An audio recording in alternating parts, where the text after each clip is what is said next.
कोशिश करने वालों की कभी हार नहीं होती।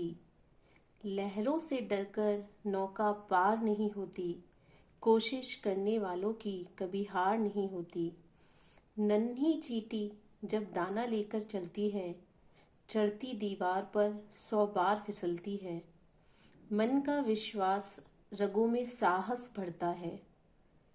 चढ़कर गिरना, गिरकर चढ़ना उसे न अखरता है। आखिर उसकी मेहनत बेकार नहीं होती। कोशिश करने वालों की कभी हार नहीं होती। नमस्ते बच्चों, ये कविता बहुत ही सुंदर है और हर बार हमारे मन को प्रेरणा देती है ना। मैंने तो केवल कुछ ही शब्द इस कविता के आपके लिए बताए हैं। आप चाहें तो ये पूरी कविता पढ़ सकते हैं।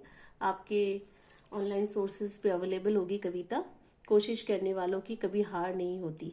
जरूर पढ़ें, बहुत ही सुंदर कविता है। ठीक है, अब आज हम पढ़ते हैं निष्क्रिय और सक्रिय अभिगमन के बारे में। देखिए, मैंने आपको बताया कि कला के कार्य पढ़ने से पहले हम कुछ बेसिक चीजें पढ़ेंगे, है ना। कोशिका झिल्ली के कार्य पढ़ने से पहले कुछ बेसिक चीजें पढ़ेंगे। तो वहां पर एक टॉपिक हमारा ये भी है निष्क्रिय अभिगमन और सक्रिय अभिगमन का। वो हम आज यहाँ समझेंगे कि क्या है निष्क्रिय अभिगमन और क्या है सक्रिय अभिगमन। देखिए, निष्क्रिय अभिगमन को हम बोलते हैं पैसिव ट्रांसपोर्ट और सक्रिय अभिगमन कहलाता है एक्टिव ट्रांसपोर्ट। निष्क्रिय यानी अपने आप ही हो जाता है, स्वतः ही हो जाता है। किसी प्रकार की कोई ऊर्जा की आवश्यकता नहीं होती है। यानी निष्क्रिय अभिगमन में कभी भी ऊर्जा खर्च नहीं होती है।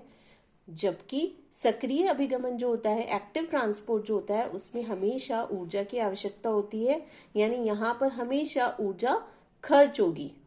ठीक है, सेकंड पॉइंट पर हम आए तो सेकंड पॉइंट निष्क्रिय अभिगमन में क्या है, हमेशा जो गति होती है पदार्थों की, अणु जो होते हैं वो हमेशा उच्च सांद्रता से निम्न सांद्रता की ओर गति करते हैं।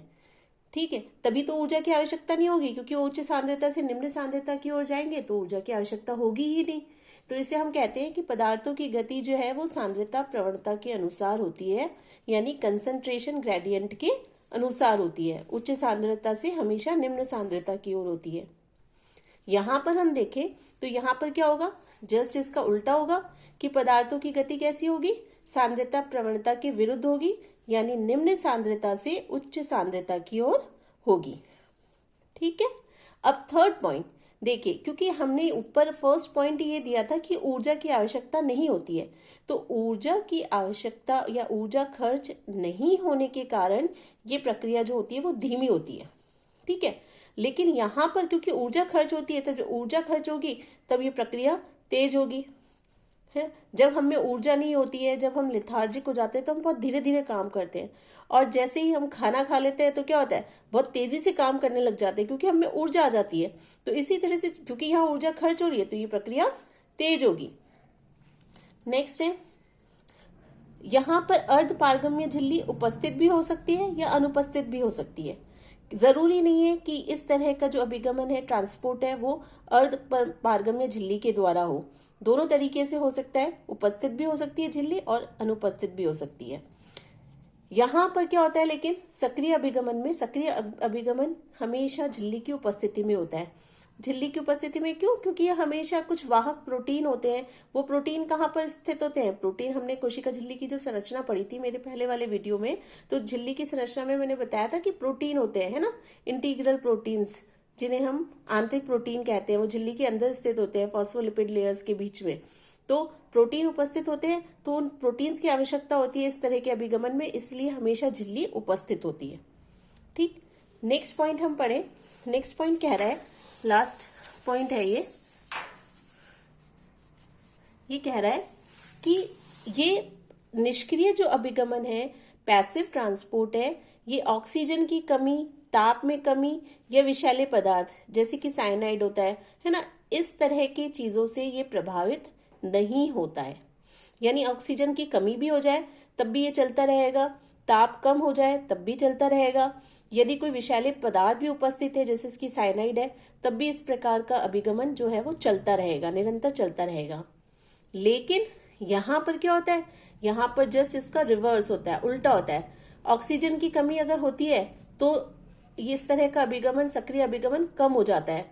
नीचे एरो का मतलब कम होना, है ना, तो यानी इसकी दर घट जाती है।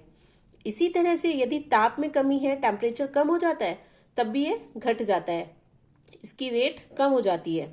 या फिर यदि किसी तरह से कोशिका में कोई विषैले पदार्थ आ जाए, साइनाइड आ जाए, तो भी ये कम हो जाता है, इसकी दर कम हो जाती है। ठीक है, अब हम उदाहरणों के बारे में पढ़ें। उदाहरणों के बारे में देखिए, इसके हमने 3 उदाहरण पढ़े। पहला उदाहरण है विसरण, दूसरा परासरण और तीसरा है सुकृत विसरण। ठीक है, विसरण यानी डिफ्यूजन, परासरण यानी ऑस्मोसिस और सुकृत विसरण यानी फैसिलिटेटेड डिफ्यूजन। ठीक है, ये तीनों जो है वो किस में आ जाएंगे, निष्क्रिय अभिगमन में आ जाएंगे। यदि हम यहाँ बात करें उदाहरण की, तो जैसे सोडियम पोटेशियम पंप जो होता है, जो झिल्ली में उपस्थित होता है, तो ये यहाँ पर आएगा सक्रिय अभिगमन में। दोनों अलग अलग भी ले सकते हैं हम, सोडियम पंप और पोटेशियम पंप। इसी तरह से कैल्शियम पंप है, एंडोसाइटोसिस और एक्सोसाइटोसिस है। अब इन सब के बारे में, एंडोसाइटोसिस यानी अंतःगमन और एक्सोसाइटोसिस यानी बहिर्गमन, कोशिकीय अंतःगमन और कोशिकीय बहिर्गमन, इन सब के बारे में, विसरण, परासरण, सुकृत विसरण, है ना, इन सब के बारे में नेक्स्ट वीडियो में बात करते हैं। यदि आपको मेरा वीडियो पसंद आया हो तो लाइक करें, सब्सक्राइब करें मेरे चैनल को। बहुत बहुत धन्यवाद।